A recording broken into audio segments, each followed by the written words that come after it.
পালনপুর নামে ছোট্ট একটা গ্রাম, চারপাশে সবুজ পরিবেশ ও পাখির কিচিরমিচির। গ্রামের মাঝখানে এক ছোট্ট গড়ে থাকে এক কিশোরী মেয়ে। তার নাম ছিল কুমারী। সে সবার প্রিয়, নিষ্পাপ ও হাসিখুশি স্বভাবের। মা, আমি আজকে ফুল তুলতে যাব। আমি তাড়াতাড়ি চলে আসব, দেরি করব না। যাও মা, কিন্তু জঙ্গলের ভিতর বেশি দূরে যেও না। শুনেছি সেখানে এক জাদুকরি গাছ আছে। ও মা, সেটাও কি সত্যিই আছে নাকি শুধু গল্প? বুঝি না রে মা, তবে সবাই বলে যার মন ভালো গাছটা নাকি শুধু তার সঙ্গেই কথা বলে। তাহলে আমি তো যাবই। আমার তো মন ভালো, আমি তো খারাপ নই। তারপর কুমারী হাঁটতে হাঁটতে চলে যায় জঙ্গলের দিকে। জঙ্গলে রঙিন প্রজাপতি উড়ছে, পাখির গান বাজছে।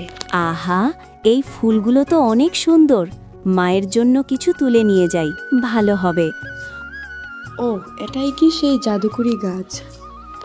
গাছটা যেন হালকা করে দুলে ওঠে। গাছ গভীর মিষ্টি কণ্ঠে বলে, হ্যাঁ, আমি সেই জাদুকরি গাছ। আমাকে তো সবই ভয় পায়, কিন্তু তুমি ভয় পাওনি কেন? তুমি তো ভয়ানক নও, তুমি তো অনেক সুন্দর। গাছটা হাসে, তার পাতা থেকে ঝরে পড়ে আলোর গোলা। তুমি নিষ্পাপ বলেই আমাকে দেখতে পেরেছ। আমি শুধু তাদেরকে দেখতে পাই না যারা সবসময় মিথ্যা কথা বলে, লোভী বা নিষ্ঠুর। তুমি কি আমার বন্ধু হবে? হ্যাঁ হব, তবে একটা শর্তে, তুমি কাউকে বলবে না আমি কথা বলি। বেশ, গোপন রাখব। কাউকে বলবো না, কথা দিলাম। আমি তোমাকে 3টে জাদু দিতে পারি, তবে এগুলো ব্যবহার করতে হবে শুধু সৎ কাজে। 3টি জাদু? কেমন জাদু?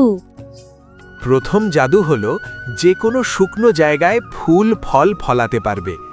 দ্বিতীয় জাদু হলো ক্ষুধার্ত প্রাণীদের আহার দিতে পারবে। কুমারী চোখ বন্ধ করতেই গাছের ভিতর থেকে 3টি আলোর গোলা এসে তার হাতে পড়ে। আমি শুধু ভালো কাজেই ব্যবহার করব। তোমাকে কথা দিলাম জাদু গাছ।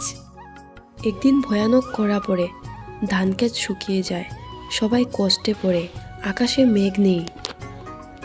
এবার হয়তো আমরা না খেয়েই মরব। তখন সেখানে কুমারী আসে।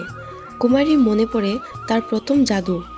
সে ধানক্ষেতের মাঝে গিয়ে বলল, ফুলের মতো ফুটে ওঠো, জীবনের মতো বাঁচো। সঙ্গে সঙ্গে বৃষ্টি শুরু হয়, গ্রামবাসী খুশিতে চিৎকার করে ওঠে।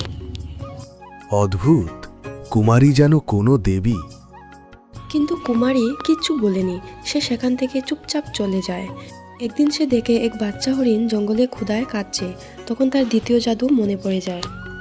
হরিণ ছানা, ও হরিণ ছানা, কেঁদো না, দেখো তোমার খাবার এসেছে। খাবার এসেছে বলতে বলতেই কুমারীর হাত থেকে আলোর গোলা বেরিয়ে আসে।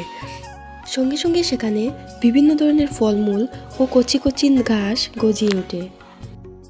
হরিণ এগুলো দেখে কুমারীকে বলে, তুমি কে দিদি?